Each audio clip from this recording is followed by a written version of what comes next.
the cloud. All right, folks, as a heads up, this will be recorded. It is going to then be posted. I believe AGU posts it to their, or allows us to post it on like YouTube, so that anyone who would like to come back and revisit or share with friends, you're able to do so.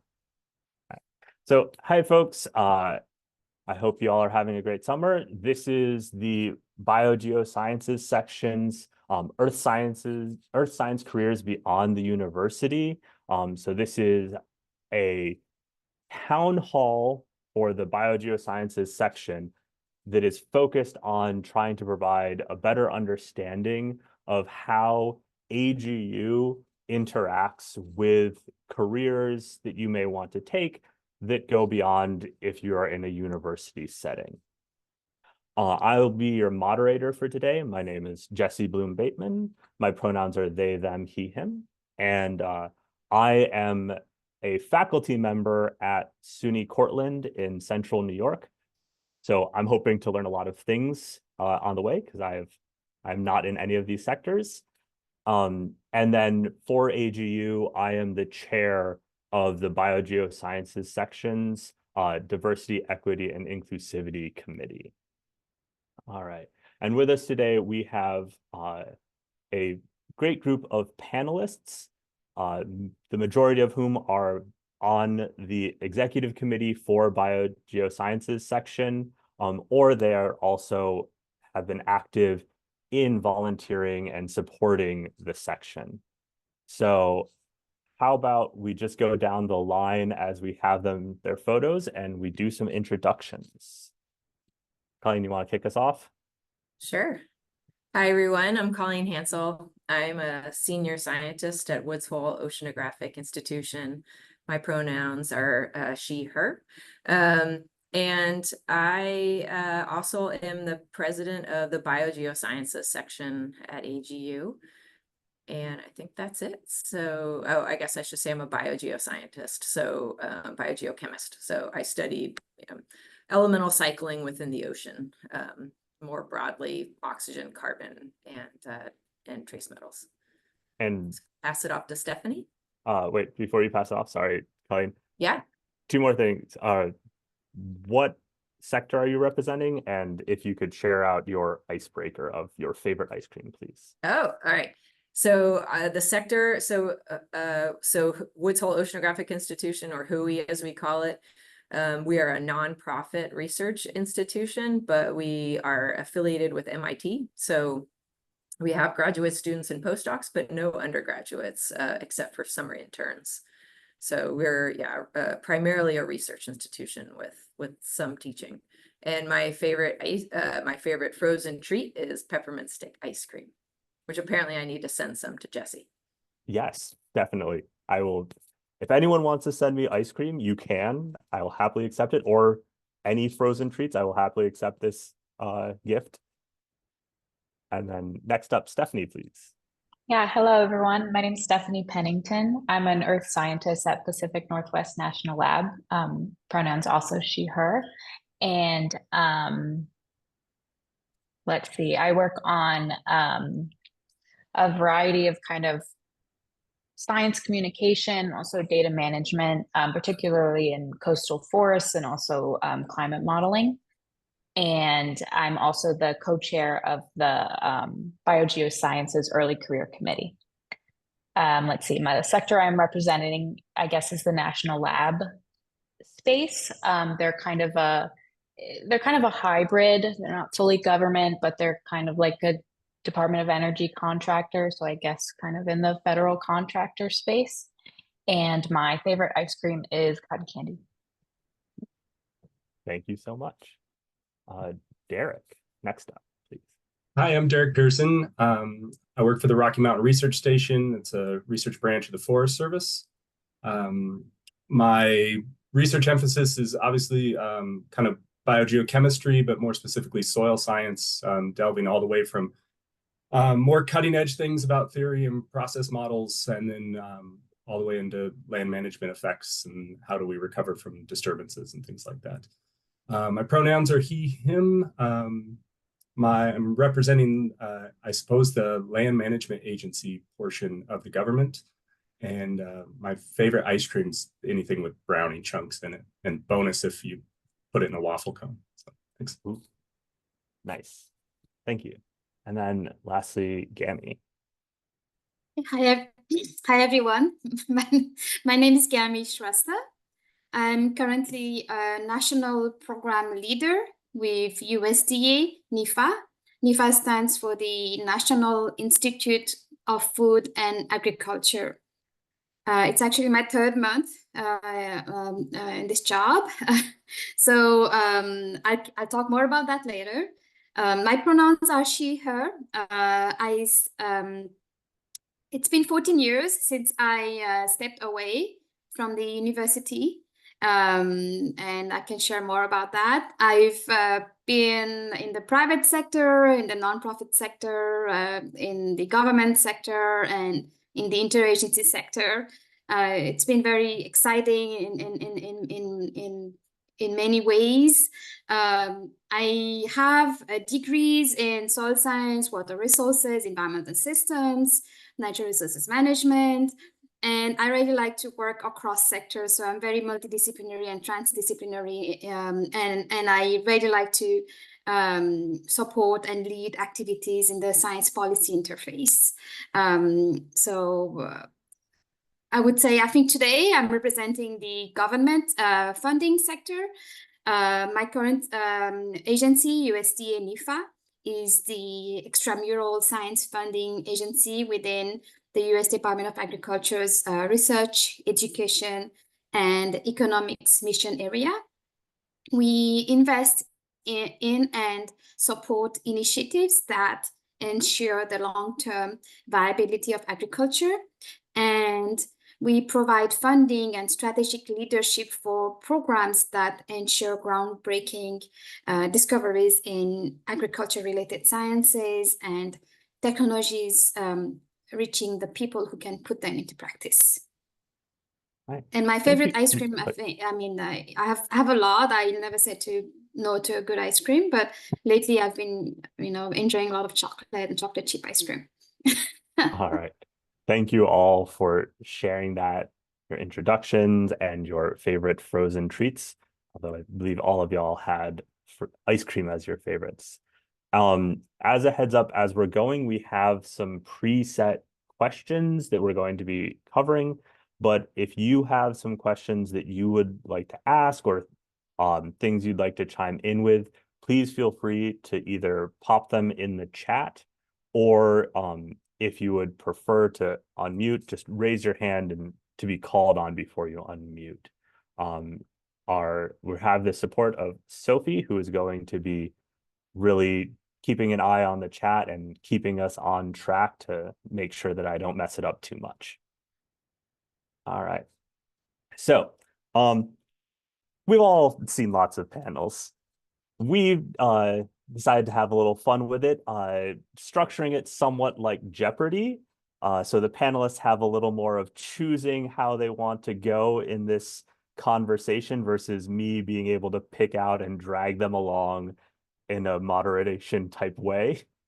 To that end, we've got 5 different categories, and then in each category, we have different sort of levels of questions. So our first category is working hard or hardly working. This is sort of thinking about what are the day-to-day activities and like, how would you describe your work there? Take me out to the ball game. These are, maybe you want to have a little more presumably softball question. You might want to come to this category. AGU and you. How do you interact with AGU? How does it interact with how you feel your sector or your specific agency or workplace? How does that go? Brownie points. How do you advance in your sector and in this career path? And then lastly, change agent. So this is more of topics of like equity and diversity in your sector. How do you make change, or how supportive is this sector? Stuff like that. We've then got, for levels, we have the intern level. So these are going to be the easiest, most straightforward type questions. the early career, they get a little bit harder. Mid-career, and then lastly, retirement. These are going to be the most, what we thought were like deep questions and really having to think through long horizon ideas to talk about. All right. And due to random selection and boop, boop, boop, boop, we're going to have Steph lead us off. What question do you want to take off the board? Ooh, okay. Great topics, by the way. I'll start with brownie points, and I'm going to go early career. Brownie points, early career. In your sector, work or workplace, what metrics are valued for career advancements? Remember, please raise your hand if you would like to answer. Oh, so this isn't specifically mine?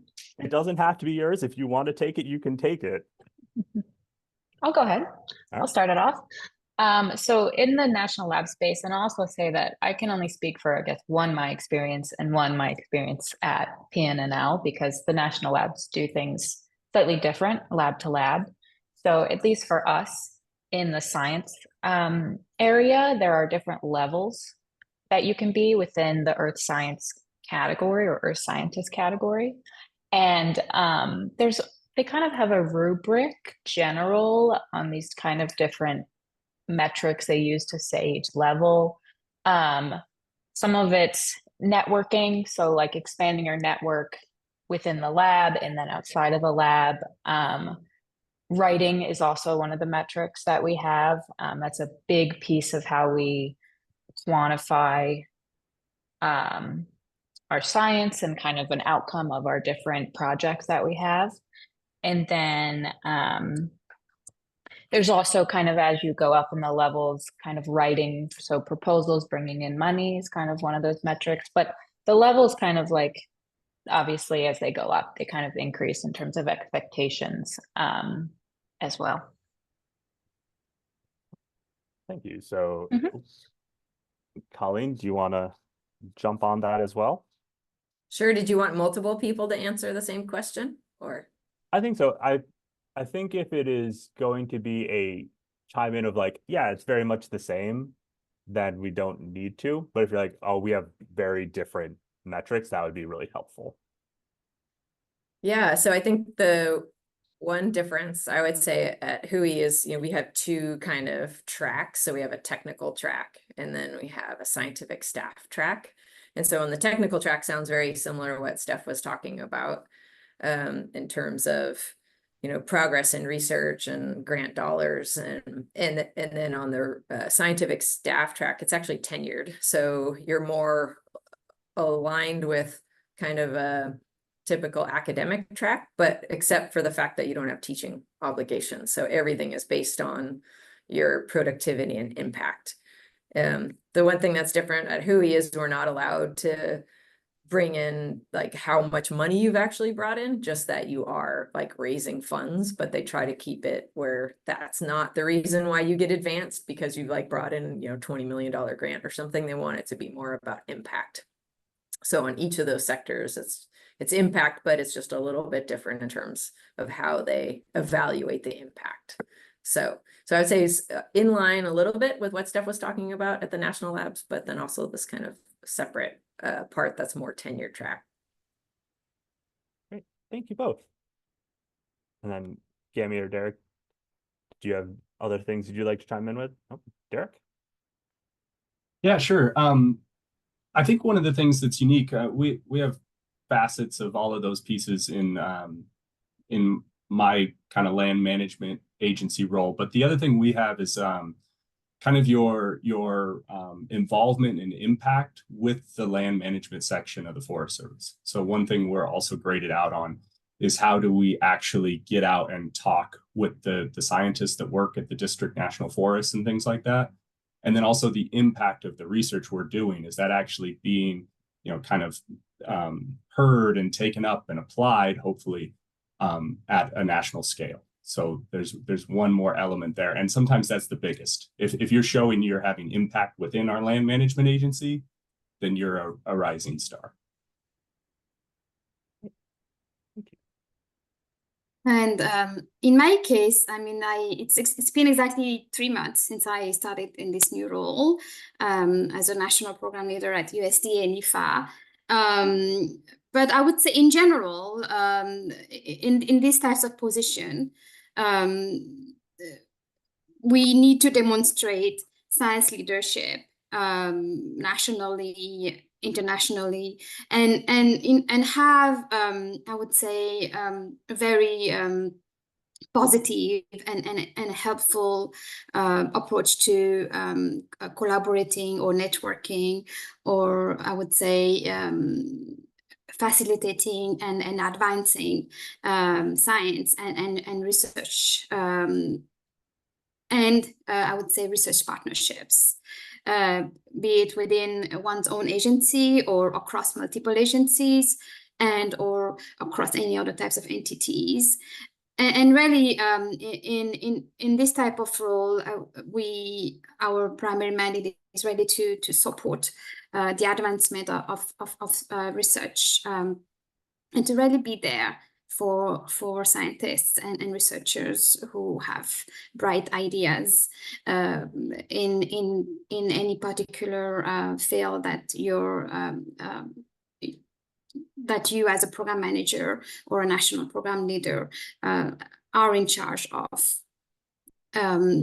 In many cases, you don't really have to be, I would say, publishing, but many of us still do. We still collaborate on publications, you know, and that's part of our science leadership. And really demonstrating and being a leader or being a team member to advance strategic partnerships in research, education, and extension or extension is a primary, I would say, metric for career advancement for us here. Thank you. Cami, if you don't mind, I might pick on you a little because you have, at least from my perspective, this really interesting of that you've been in the public sector, you were in the private sector as well, and you're back in the public sector. Do you feel like there are really significant differences between trying to advance in the private sector versus the public sector? Yeah. So I think I would say in the private sector, if you're in a company, for instance, if you're if you're working in a company that that supports government grants, or that supports research in other sectors, but from the private sector, your metric of success might be like how much money you're able to bring in, right, from a government contract, or how much networking you're able to do, and how many new contacts, or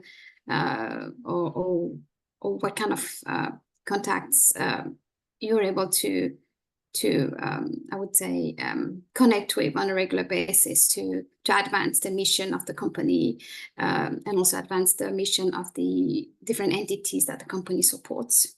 That would be something that's different from some other sectors. Okay, thank you. All right. So, Gami, as the final answer, you get the choice of the next one. Oh, this is stressful. Okay.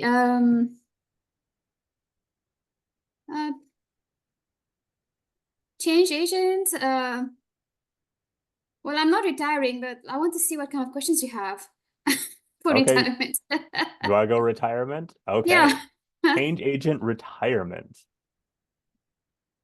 If you were in charge, what is the first step you would take to make your sector/workplace more inclusive? And this is more like you can do anything, kind of that like magic wand level thinking. And if you need a second, you can take a second, but I believe, Steph, you set the standard of whoever picked the question has to lead it off. That's a really good question, by the way. Thank you. We worked hard on these. Yeah. Well, there are things that I could say publicly, and then there are things that I cannot say publicly. So I think we all have a certain, thoughts. I would say I have to say one first step, right? Yep. I would say one first step I would take to make my sector more or workplace more inclusive, and I'm thinking very broadly, so not my particular agency, or I would say my broad field, and thinking if there was an entity where I was working that included all these different duties that I've had the last 14 years. I would say really let go of these there are certain power dynamics in any organization that really do not support I would say the recruiting or the advancement or the safety nets of many I would say underrepresented identities, or even well-represented identities who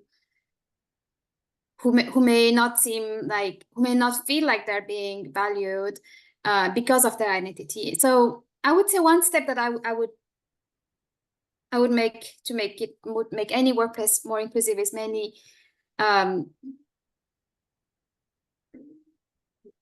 really expand on the safety net for everyone to be able to just to speak up and to work on positive actions to really improve any kind of situation that they feel is not good in their workplace, if they're already in the workplace, and if they're seeking a job in a workplace that and that workplace is not being inclusive. I would say really make those hiring practices blind, and if there's a way to make interviews blind, I would say invest in something like that, and maybe all of you have some ideas. But from my own experience, applying for many jobs in the past 14 years, I would say, and being in the job market and also being in multiple jobs, I would say I have a lot of ideas, and I think there are ways we can make our workplaces more inclusive and more welcoming of multiple types of identities. Thank you. So if I'm trying to understand, so when you say a safety net for making those suggestions, like make it more of like a culture of people being able to bring up ideas and be like, hey, we're not doing it well enough. And so that they don't feel that if they bring up an idea that they could potentially be harmed in their career advancement or job security. Yes, that's Okay. one of those. One of the bullets that would be that, and the other one is also where people clearly not everybody is happy all the time, or maybe someone's feeling like, okay, I'm working so hard and I've made so much. I mean, the impact of my work has been amazing, but maybe they feel like they're not getting the recognition, or maybe they feel like, oh, if they say something, they're like you said, they're not gonna be positively understood. And I think in general, the safety net is something that everyone and every organization should be working on. Okay. So I mean, the term is psychological safety net, I think. Okay. Right. But I would say overall, just professional safety net would be a term that I would use. Thank you so much. Colleen, you have your choice. Oh, yeah. Oh, you want me to choose, or I was going to answer? I was No, going to add to that. Sorry, I meant like your choices in your step, because Oh, yeah. Okay. yeah, sorry, my bad. It was poor choice of words on my part. No, so I was just going to say, I mean, I don't know how it is at everyone else's institutions, but at Hui, we don't really have mandatory training for people that are going to be mentors, or anyone actually in the institution, in my opinion, should should be trained, should undergo training on your behaviors and how you're being perceived and how you're impacting others. And that's something we just don't do. Like there's mentoring trainings and stuff you can do when you bring on or a postdoc. And maybe I'm a little naive, but I think sometimes people don't understand, how they're impacting those around you, and especially for maybe some of the older generation.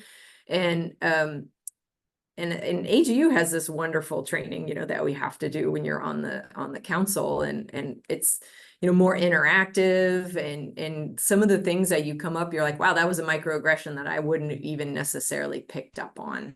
And so I think it's a lot about just helping people understand and go through these really kind of interactive and proactive trainings that I think would be really beneficial to put it. And in my opinion, it has to be mandatory, right? Because otherwise people are gonna be like, I'm too busy, I can't go, or I'm fine, I'm inclusive. And so it kind of has to be across the board, you don't come, you don't get paid kind of thing. So that would be something I think would be really helpful. All right.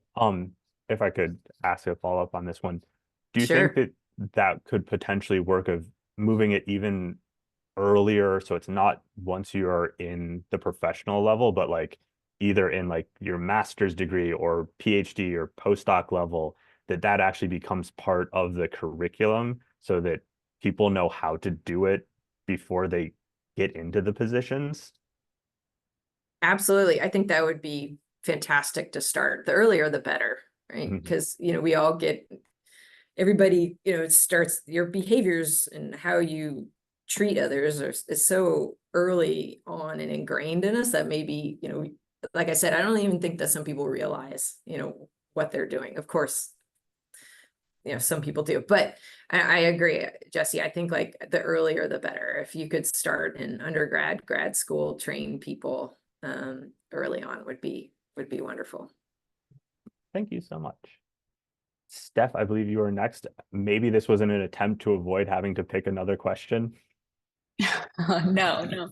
But I had a point kind of on that like psychological safety aspect, and this was more from my experiences. I briefly worked in an academic setting after I graduated undergrad, and then also just knowing, like hearing examples from like other sectors as well. Like when people do feel unsafe and they want to tell somebody, like I think a lot of places have processes in place for these types of things, but I think the people don't know what that process is. So I've seen multiple times where people want to tell somebody and they don't know the implications that telling somebody may mean. They start a whole kind of more administrative process on that. And I think it's great that these different sectors are putting things in place for this, to be able to address when people feel unsafe in different ways. But I think that it's come to a shock to some people, that I've heard, that they don't realize that now they've started this whole thing and they just wanted somebody else to know what is going on, and maybe they didn't want to act on it quite yet or something like that. I think that part, it can be very discouraging from what I've seen, for people to speak up because they didn't realize now everybody's gonna know, or now they have to answer a slew of questions about this and then kind of go through this whole process. So I don't know exactly what steps I would take or change, but I think that's definitely something that could be improved across all sectors. Sort of trying to make reporting and responses to issues raised more human centered and not necessarily very strictly like we have this process, it has to be this process. Yes, and I think that's where kind of where like when people do these trainings early on or something like that, people know who to go to, um, kind of thing. So like in my academic setting, somebody came to me and it was kind of a thing where I had to tell them like I'm at a position where I would need to tell somebody. And so like it's about your comfortability, but like sometimes people don't always know that. And sometimes that can just mean that they are more alone because they don't want to report it higher up and higher up, but they want somebody to know. And so that type of thing can just sometimes be difficult. And like, yeah. Thank you. That's a really wonderful point about like, we want to be supportive, we want to have these structures, but we also need to make sure we're taking care of the people who are part of that. Exactly. And then Derek? Yeah, I'll try to keep this quick so we can get to another exciting question. But one of the steps that I'm kind of passionate about is the moving some of the emphasis from the top of the organization down to the very lowest elements of the organization. So an example of that would be that we have tremendous recognition and training and talks about DEI once you reach a certain level in the program.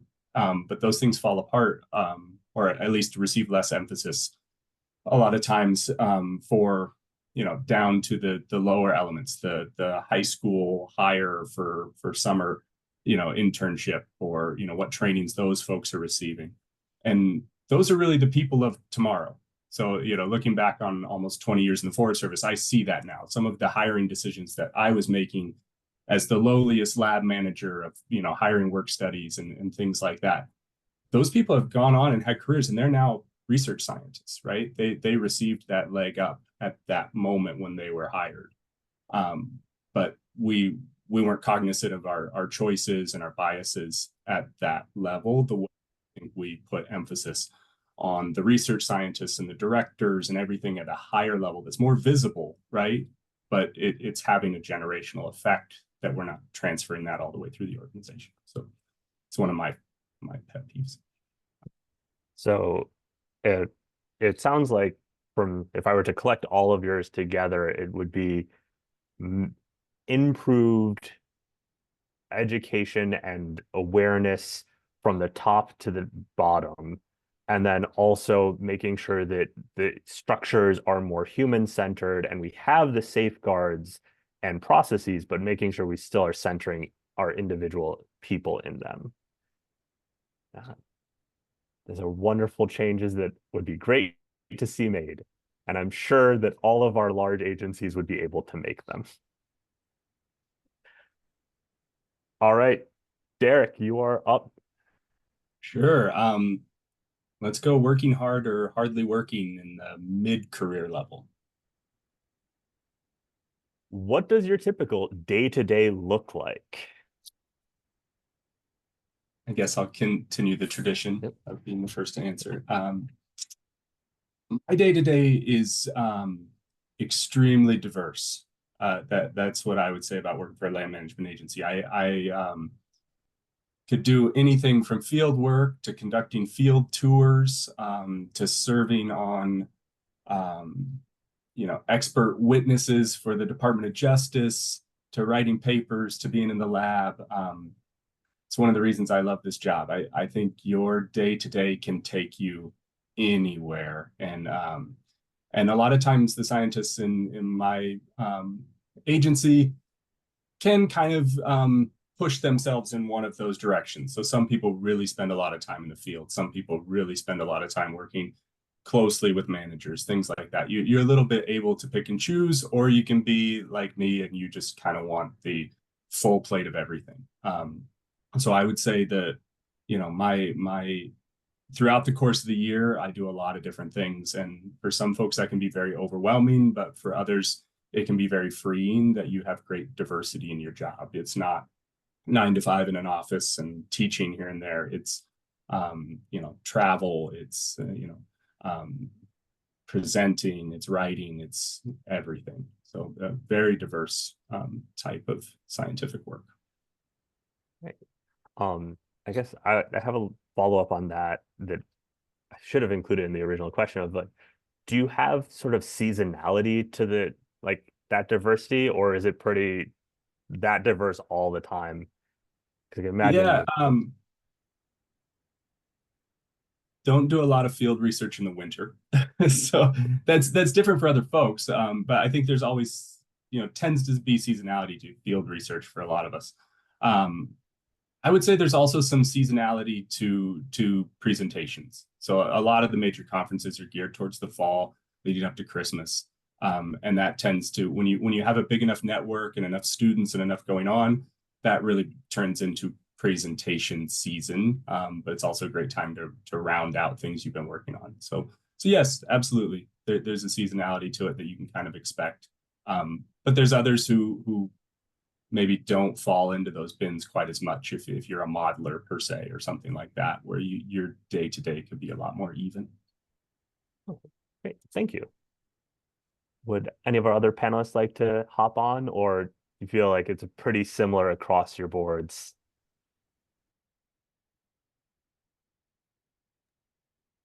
I could say, for me, it's very similar as what Derek said. A lot of diversity.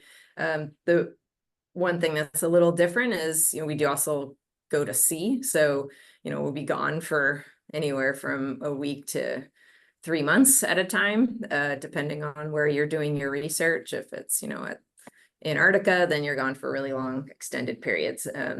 So there is quite a bit of kind of, we're full on 100% of our time for the next few months on just research and planning for these cruises and coming back. And then the rest of the time is like, what Derek was saying, every day is different, which is really, really wonderful. I love that part of the job as well. You don't actually know what the day is gonna bring to you, but a lot of mentoring graduate students and postdocs, which I find the most rewarding part of the job. But yeah, so very similar. Thank you, Colleen. Gammy or Steph? And it's Sure. okay. Yeah, no, sure. So, for me, I don't have to do field work, or I don't have to go to a lab. I do not have to collect samples. It's a different kind of role. And I would say in my current job and also in my previous job, running an interagency program for 11 years, my day-to-day job would involve a lot of reviews of budgets, and also lots of conversations and meetings with internal and external partners. And I would say internal meaning people within your agency, and an external meaning people in other agencies or people in other universities or research labs, or lots of conversations with stakeholder groups and rights holders, I would say, to ensure that the work that I am doing and the work that my team is facilitating and trying to advance, to make sure that our work reflects the needs of these different stakeholder groups and the needs of our own, I would say, organization. And I'm talking again broadly, thinking of my current job and also my previous job in the interagency space. Also, a day-to-day activity might involve providing input to some high-level document, such as a government document or an interagency document that might, in the long run, have, I would say, an impact of communicating or again, facilitating future scientific opportunities. Also, I've also been, there's a lot of science communication that's involved. So in a regular day might also involve drafting some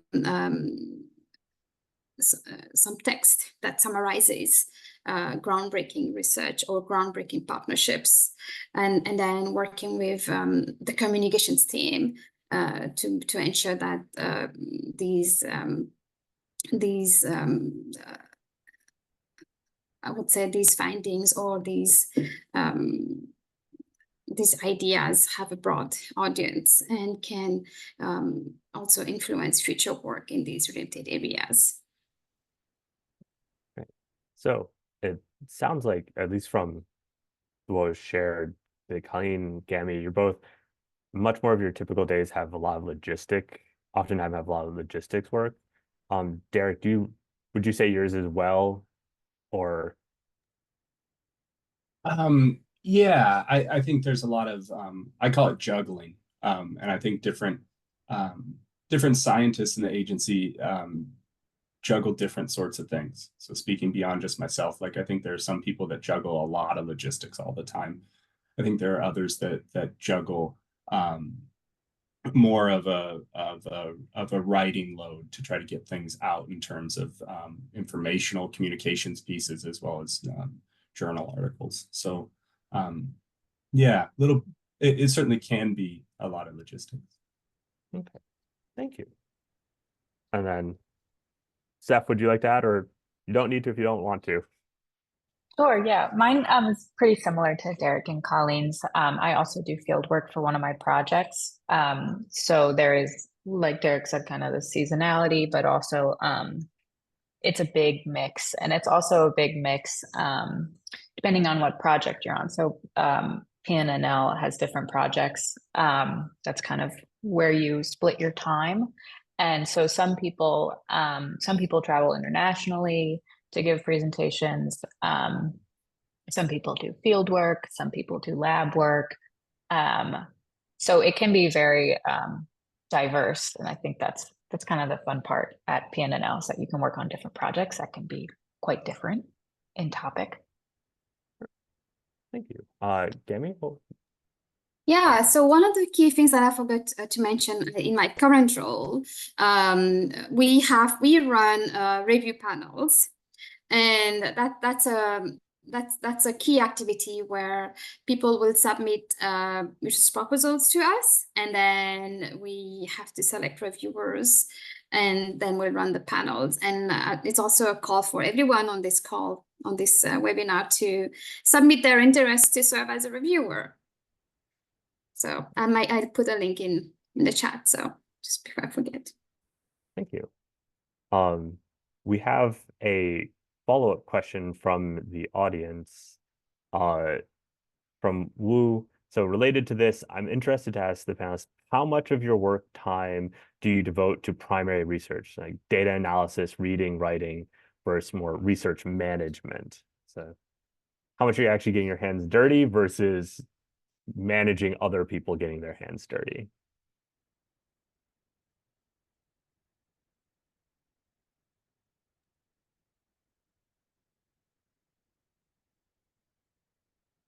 Oh, Derek, yeah. It's a good question. I'm actually curious about this because my perspective as I'm transitioning through the early career stage into more of a middle stage is every year I spend more time what I think would be managing research, spending more time feeling like I'm running a research program, and that program takes a little bit of time here and there to keep all the different balls I'm juggling in the air.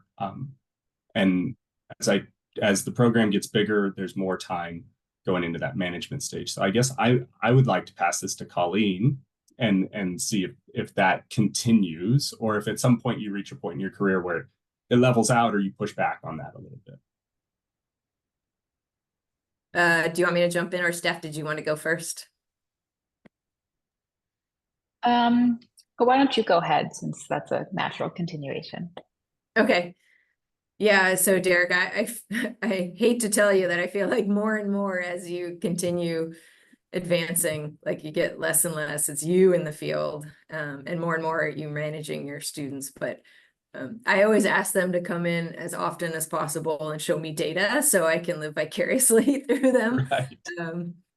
But that's where I also love field work, and I continually I go on 2 cruises a year, and I kind of make sure that I do that so that I still get to be part of the process and doing research. I'm actually at SSRL right now at a synchrotron collecting data. So like I make sure that I get out there and still do it, but then all the in-between time is like managing, everybody else.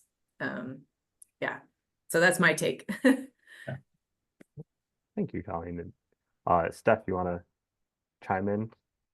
Yeah, so ours is kind of similar to what I spoke about in the beginning about these different levels, where kind of as you go up in level, there's a little bit more expectation that you start learning about project management.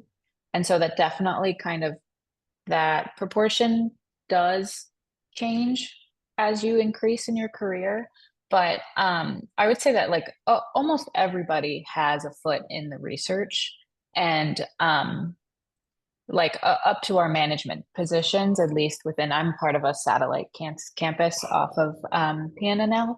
So it's a little bit kind of a separate on the East Coast, but at least with us, it's kind of like even our group leads or our team leads, they all still do a proportion of research. And because for us, it's important to have people still aware of what's going on in the field, and because they're so involved with kind of bringing in new projects and things like that.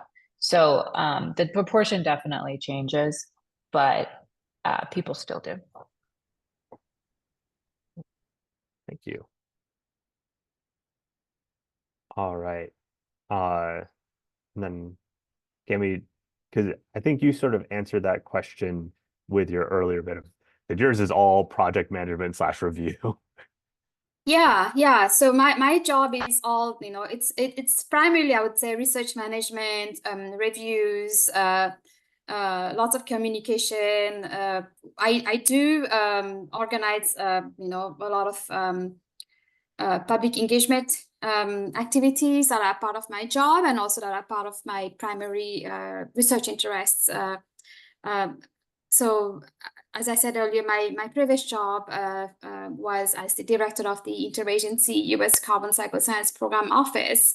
So I'm still maintaining those, I would say, those collaborations that are also reflective of USDA and IFA's missions in climate change research, extension, and education. So I'm very involved in I would say, like organizing town halls or sessions in those areas, and also in advancing the understanding and knowledge of USDA and IFA program areas.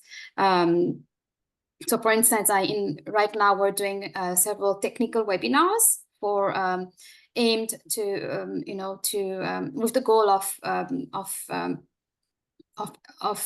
illuminating the different priority areas of USDA and IFA in terms of funding for various topics. And so one topic that I'm leading, that I'm overseeing, is data science for food and agricultural science, DSFAS. So and then there are other areas that I'm co-leading. So I'm involved in those different public engagement opportunities right now. There is data analysis that's involved in everything. There's a lot of reading, there's a lot of writing, but it's a different type of research, I would say, not the research that that I think others already talked about. Thank you all for that, and Wu, thank you for that great follow-up question. All right, I believe Gami, you finished us off, so it would be your turn to choose again. Let's choose a mid-career brownie points. Mid-career brownie points. All right. What does job security look like in your sector / workplace? So Can others answer that first? Can who answer that first? Oh, can others? Sure. Yeah. You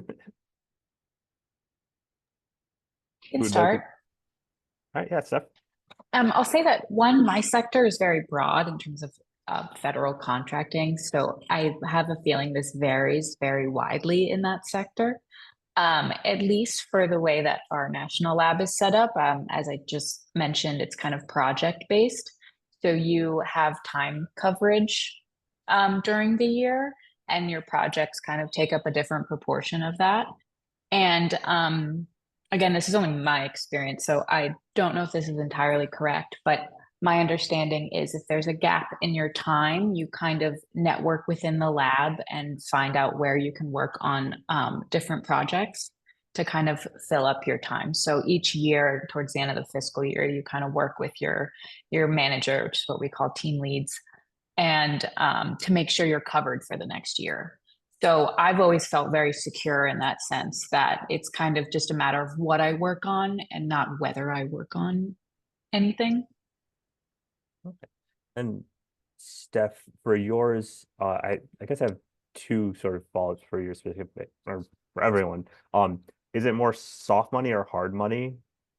And then how does AGU, you're volunteering for AGU, does that count into your work commitments? Yeah, so PNNL has different kind of divisions. In ours, we have a specific kind of pot of money, a number of hours we get each year that goes towards professional development. That's kind of where I do my volunteer work on, because they do want that to be a part of kind of our rounded career. So that's kind of where my volunteer work falls in, which is really nice. And then I can't remember your first question. Sorry. So is PNNL or government contractors more broadly, are they generally hard money, so like guaranteed, or is it soft money bringing in grants and stuff? Mm-hmm. I guess I can't say for sure. Within our projects, there are certainly more established ones where they need to go through a renewal process, but a lot of them I probably are on the soft money side. But yeah, it's it can come from a variety of different places. So. All right, cool. Thank you so much. Mm-hmm. Who's up next? Oh, I can Colleen? follow up. Yeah. So as I mentioned earlier, Hui has like two tracks. So we have a technical track and a scientific staff track. On the technical track, that's all soft money, and job security is whether or not your PIs can bring in funding to keep you. So that's where the big stress comes out for PIs, because you want to make sure that technicians or research associates in your lab have job security. So that's probably one of the biggest stress points at being at someplace like Hui. On the scientific staff, once you get tenure, you're secure in that, like, unless you do something terrible, your job is secure. But again, we're soft money, so we all bring in our own salary. But if you're on the scientific staff track, Hui guarantees it. So it's not like if you can't bring in your money that you're not going to get paid. So you do have that security. But if you abuse that system, if you're not trying to bring in grants and you're not trying to bring in your salary, then there's, then you essentially can either get docked pay or not get pay increases and that kind of thing. So there's kind of this expectation that you're going to be at least trying to cover your full salary. And your point about like AGU, Jesse, and like how that fits in with volunteering. So we get kind of salary hours for committees and things that we do both within the institution, outside. So like being president of Biogeosciences, I get, a few weeks of salary support from Hui, that because they're happy that we're doing this service and contributing to the scientific community. And so they give salary support to cover that. And then, same thing within, like if you mentor students or you're serving on committees, then you get salary support for that. So, at the end of the day, you can, as long as you're doing a lot of inside service and outside service, that can end up covering quite a few months of your salary. So yeah, and as I said, just the technical staff, they also can do service and get some salary for their to help kind of offset the need to bring in a lot of salary for that track. So that's how kind of Hui works. Great, thank you. Then Derek or Gammy, or I was going to say one point, just hearing that part kind of just as early career, I'm still also kind of learning how this all works as well. I think we're probably more on there's not a strong, like a necessary requirement to bring in money for your own salary. I think that's maybe where, yeah, I don't know. I'm still learning too. So I'm actually really interested to hear everybody's. take on this. Sure. We're all always learning, lifetime learners. Sure. So Derek, do you want to go first? You can go ahead. I imagine for the two of us, it's probably quite similar, since we're both under the cloud or the umbrella of USDA. You go first. Okay. So there's two sides to it. So there's a soft money side and a hard money side. So at the research scientist level, typically that's about getting what we call a permanent position. So once you're a permanent federal employee, I'd say your job security is excellent. It can happen that projects change and things get shut down, but there are a lot. I'd say the majority of permanent government scientists end up in the same position their entire career without much threat of losing it, because they are entirely hard money that comes through tax dollars through the USDA. So that part's really good. The crux there is that the permanent positions are very hard to get. There are not very many of them. Oftentimes, new ones are created very rarely these days. So it's a lot about just timing and luck, that somebody retires or moves on, and you fit the bill to move in behind them and get that permanent position. But once you do, security's good. The flip side is that everybody else outside of those permanent positions is on some sort of soft funds typically. And a lot of times that ends up being what we call term positions. Oftentimes, anywhere from 6 months to 4 years, you get a term position that you have security over that length of time. But once that term ends, you're looking at a similar situation where hopefully there's more soft dollars or whatnot. So there's kind of two sides to the coin in the government. With you can find excellent job security, but oftentimes the road to get to a permanent position goes through many other positions that are soft funded until you've built up the resume and found the opportunity to get a permanent position. Thank you. Yeah, I would say, sorry, Jesse, do you have a question for Derek? Oh, nope. Just thanking for the answer. Okay. Yeah. So yeah, it's just, Derek already talked about permanent federal jobs, and yes, there are various ways to enter the government workplace, and you mentioned that these temporary roles. And also there's this huge, I think a lot of people, early career people maybe don't know about the federal contracting sector, where the government will essentially bid contracts, and then a company or a university or an organization will win the contract. It could be for 5 years or any number of years, and then the staff who are hired under the umbrella of these contracts are there to support the government. And in many instances, maybe every 5 years there'll be a new bid that's released by the government, and very often staff will if the bid goes to a different company, staff will be employed by the different company. Sometimes there will be turnover where the same staff will not be transferred to do the same job. But I would say that job security, whether you're a permanent federal person or whether you're a contractor, if you do your job well, if you follow all the requirements and follow the law and the rules, then you do have job security in the government, whether as a contractor or be it as a permanent federal person.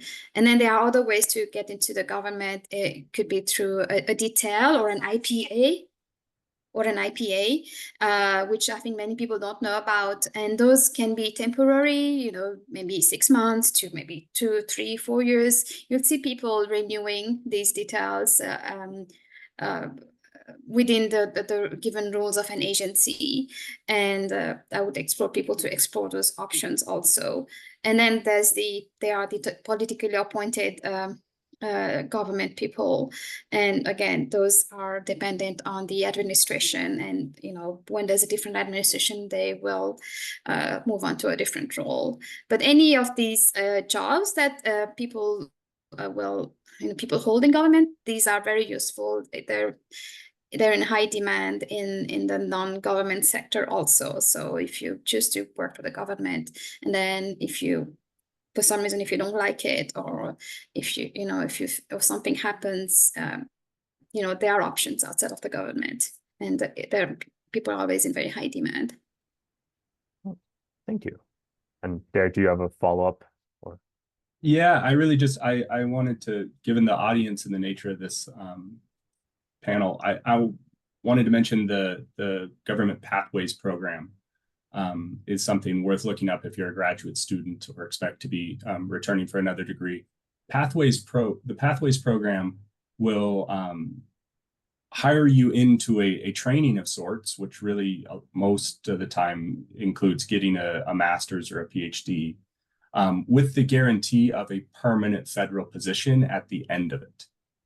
So those are, to my knowledge, the fastest track to getting yourself a permanent government position. And a lot of times they come with a pretty good kind of career advancement grade salary bump quickly, from hiring you from the beginning, often at the lower level, to when you complete that degree, you get a bump up to one of the higher levels. So those positions, while they can be highly competitive, are something to really notice. And if you want to be in the federal government, work for somebody like USDA, a pathways position is very special and gives you a lot of advantages. Derek, maybe you know about this, maybe not. Would the Pathways program, would that be similar to the old Student Career Employment Program, the SCEP program? Mm-hmm. Yep. I'd have to double check. They're very similar. They may even be kind of rolled into the same thing. The crux is that just the government's kind of willing to take on some of the training cost to basically get a person that is going to be exactly qualified for the position they're looking to fill. For a time they were quite common. They appear to be less so, though I see a handful come across my desk every year. And I think my experience working with graduate students and things is a lot of times they don't quite know what that means. When I think what they should be identifying that as is one of the best opportunities for federal employment they could find. So that's something to really take note of. And the great flexibility there for students and people is they don't have to take the job at the end of that training. So say they went through that program and said, I really don't want to be a government scientist, I want to be a professor. There's no obligation there. So what it does is it gives you options, but it really gives you a direct, oftentimes easier path to a permanent position. And I will second that. So when I was an undergrad, I was a SCEP employee of the USDA Natural Resource Conservation Service, and so would have been guaranteed hiring once I graduated with my undergrad degree. So for those of you who are grad students or postdocs out there, if you have undergrads, highly encourage them to look for these programs as well, because it's a great just on-ramp and you're good to go. Yep. All right, I think we should probably move on. Oh, no, I clicked the wrong spot. To the next question. I believe everyone's been able to choose a question except for Colleen. And since I ended on the last sort of statements, I'm going to be like, hey, Colleen, how about you get to pick this time? Nice. Okay. Let's see. I'll do take me out to the ball game. Let's do mid-career. Did we do that already? We have not done mid-career. Okay. Everybody's really looking at these mid-levels. Don't want to take the too easy, but don't want to go too hard, it seems. What do you see as the benefits and drawbacks of your job compared to, say, an academic position?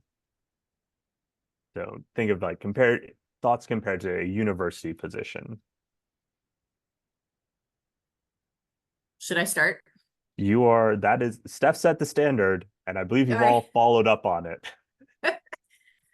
Yeah, I feel like I have a good window into this because before I started at Hui, I was a professor at Harvard for 5.5 years or so, and left to take the job at Hui. And the reason for that was I really wanted to focus more on mentoring in the lab and in the field and not in the classroom. And so that was really what drew me into more of a research institution. So I think the benefit is that there's a lot of flexibility in where you spend your time. So I really enjoy mentoring graduate students and postdocs and summer interns and being in the lab and hands-on, taking them out to the field and seeing them get super excited about, doing their first CTD or something like.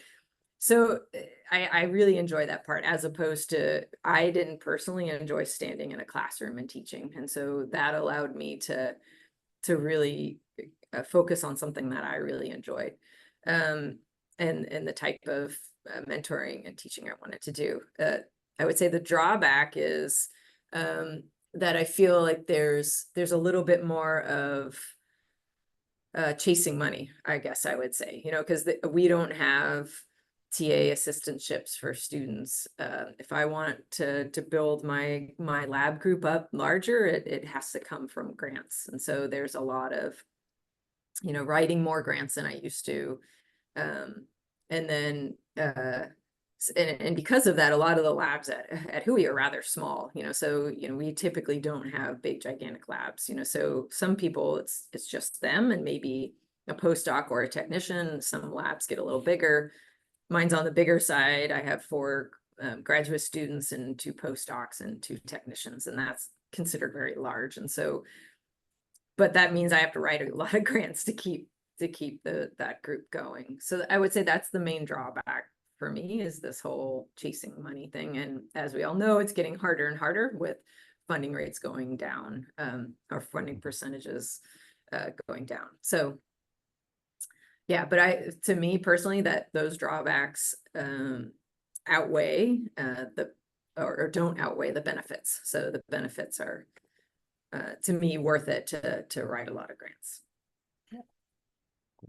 Thank you. Other folks? I actually have a question as somebody who only worked in the academic setting for a little under a year as a research intern.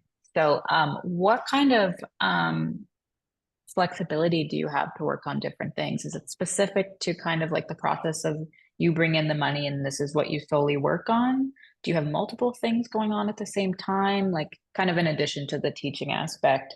More, I'm wondering about research and what that is like. So in being at a university? Yes. Oh, okay. So at least for faculty, you choose where you're going, and generally it's going to be constrained by the grants you bring in, as long as you're fulfilling what they've required. But other than that, you spread and go in all sorts of different directions. There's no set directive. People might have a couple comments of like, oh, you came in to be a terrestrial biogeochemist, and now all of a sudden you're only working in like deep ocean ridge biogeochemistry. That might be like, hey, why did you make that jump? But if you're being successful about it, they don't really care.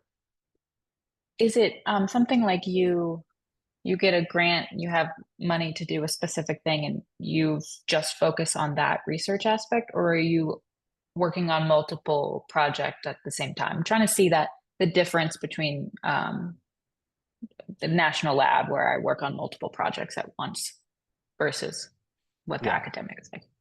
I'd say it depends more on the individual and how focused on, say, one grant or one project they are.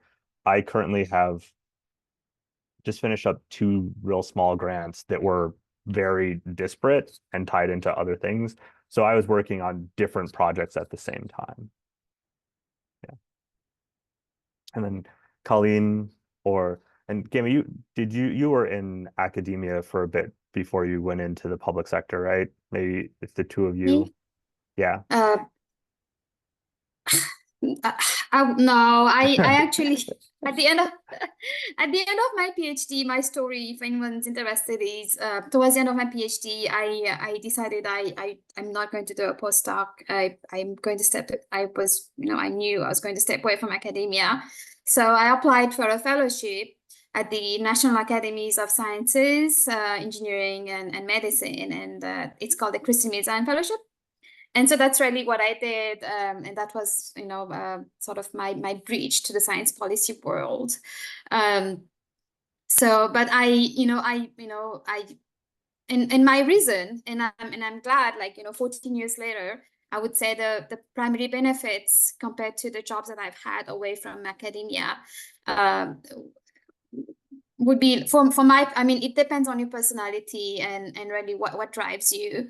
For me, what I wanted to do was I wanted to have to be able to have broader impacts, nationally, internationally, through science policy.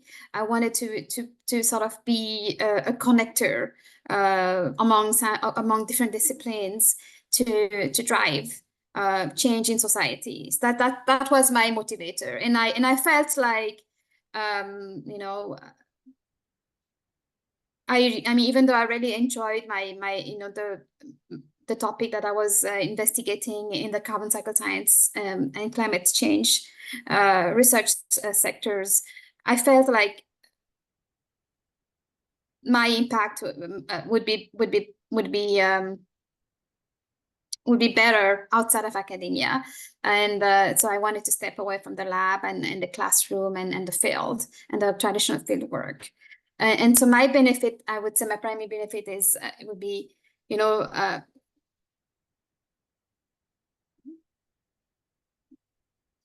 again, depends on you. For me, like I did some teaching assistantships, right? I was a teaching assistant for a few years. And so I felt like, okay, I really enjoyed it when, the students, ready to get a step further beyond what was taught in the class to really imagine and also, implement what they were learning in the class to impact their communities. And that's really what I saw myself doing also. And that's, I think that's a major benefit.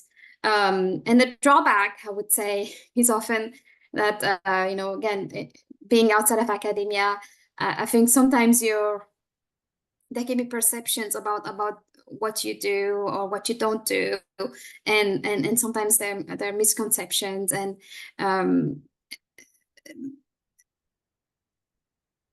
it's not easy, right? There are intricacies and there are politics and there are lots of internal matters that will never come out to the public world regarding your job and what you do away from academia, and I think that's a drawback, but all these drawbacks outweigh, I think, the benefits. I'm sorry, do not outweigh the benefits. Yeah. The benefits outweigh the drawbacks. Thank you. And then, or sorry, back to Steph, because you had asked like, did your question get answered, do you feel? Yes. Okay, cool. And then Derek, would you like to chime in, or you feel like pretty similar answers? Pretty similar. I think there's a big fork in the road about teaching. To me, that's one of the things that drives a lot of this is, do I really want to be in the classroom and teach? And I certainly know those people, or do I enjoy some of the other aspects? And I see the rigors of teaching as being challenging. And I think sometimes some of us can feel like that affects work-life balance to bring on a teaching element along with a research element. So for those that are, for this type of panel, that's got to be a big part of it. The other part that I'll call out that I haven't seen mentioned is there's also a different kind of recognition and prestige that goes along with it being, on the academic side and being a tenured professor at a university versus being a, senior level scientist for the Forest Service. These are viewed differently.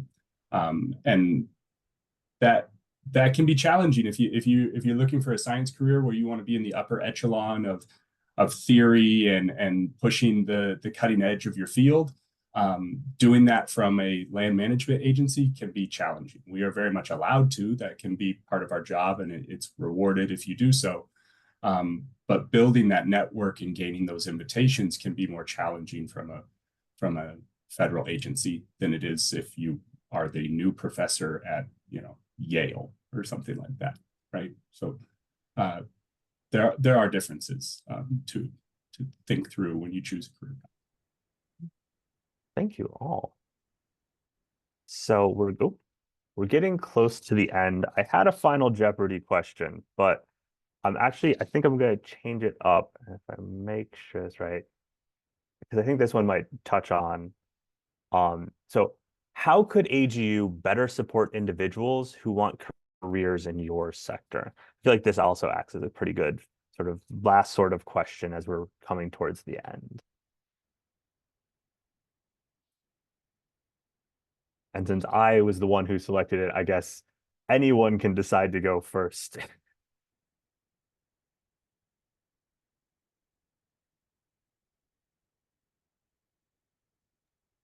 I guess I would say, Jesse, that what you're doing right now is a good first step. Like, I think that there's not a lot known about non-academic routes. And so doing town halls, having panels, sharing, what these tracks look like and what are the opportunities. Because there's so many different opportunities out there to get into research institutions and governmental institutions in different sectors. But I think it's a lot easier to know, the academic route, because that's where we all come from, as graduate students. And so I think this is a great step in doing kind of these types of webinars and panels and maybe a big town hall at AGU. I mean, there probably are, but kind of really getting this knowledge and this information out there. Steph? Yeah, I was gonna tag on to that. I think that visibility aspect is really important, especially in the national lab sector, at least. We have a lot of postgraduate opportunities and especially post-bachelor's opportunities, which is how I got into Pacific Northwest National Lab. That was something that was very unique from what I saw. I wasn't sure if I wanted to go to grad school yet, and I knew I really liked working and doing research. So having that kind of foot in the door and the visibility part of it, it's like I didn't even know what a national lab was at the time. I just knew that they had opportunities.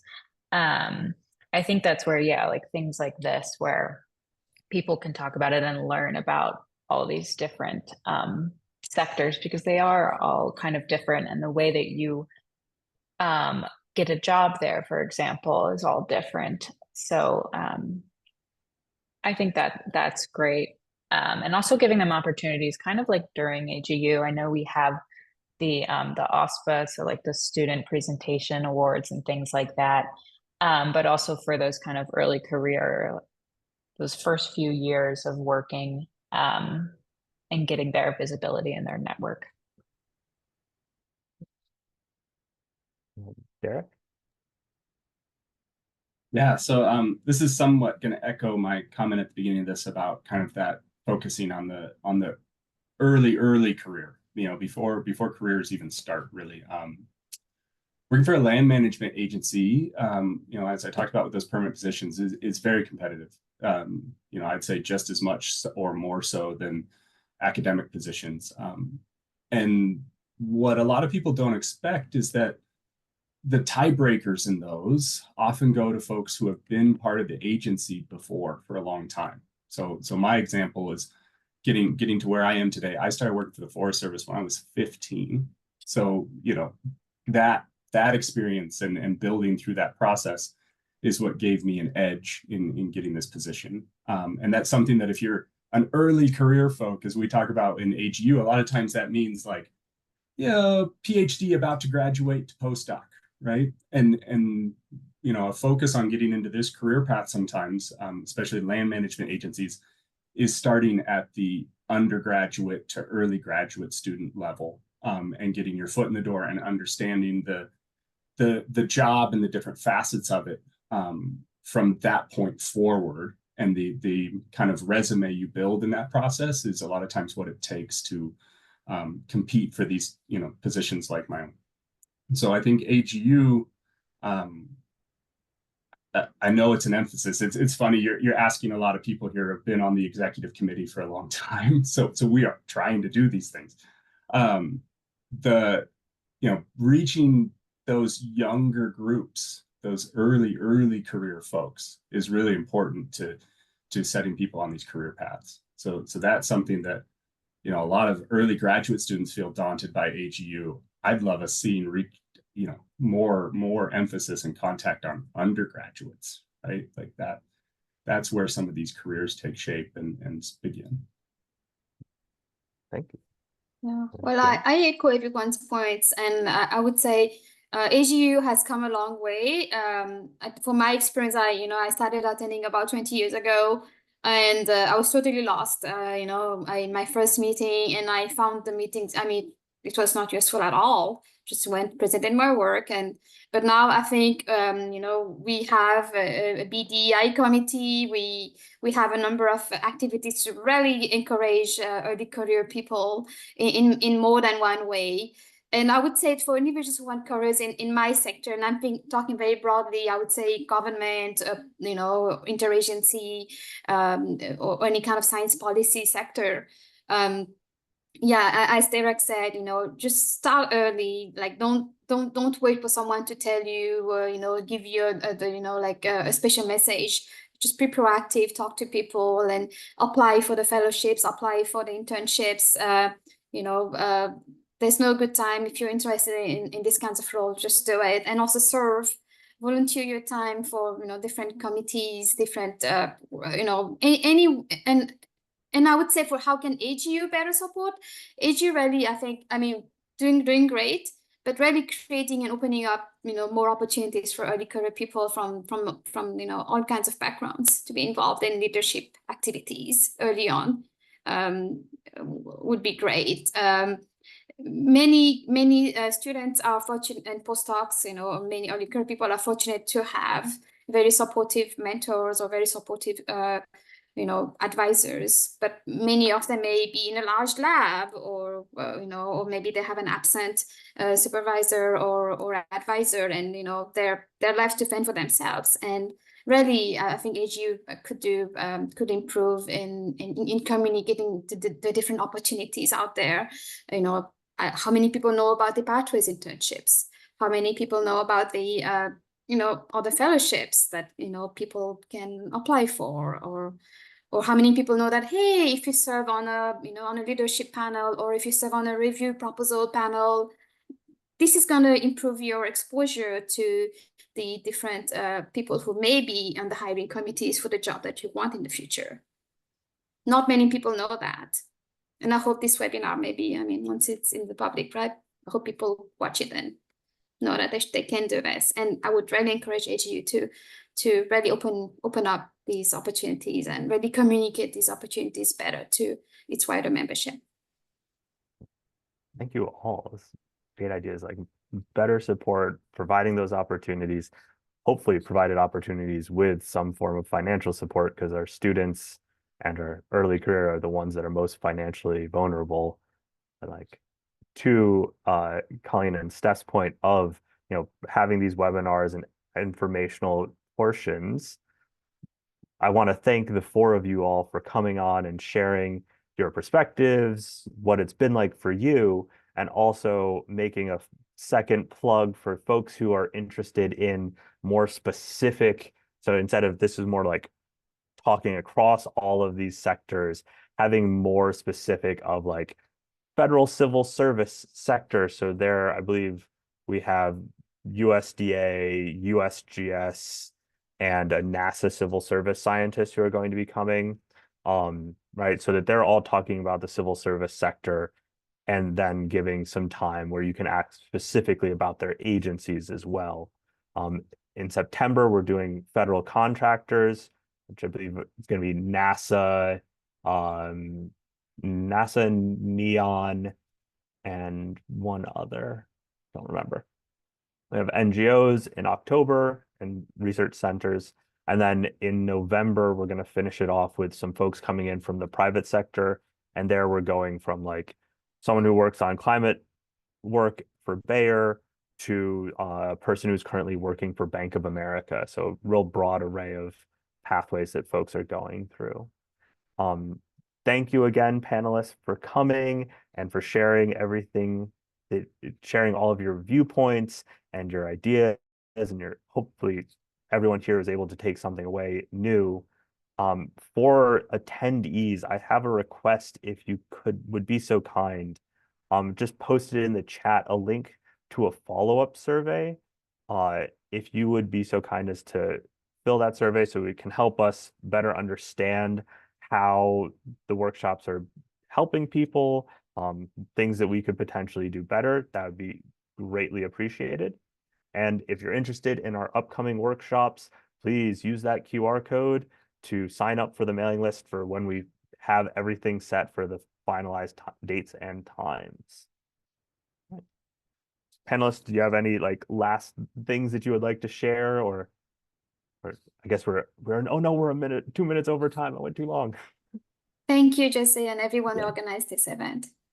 Yes, thank Yes, you. absolutely. Very nice, Jesse. Thanks. And Thank thanks for you. showing up, everyone who showed up. Yes, thank you all for coming. Now I need to. Yeah. See ya. Thank you. Bye. Bye.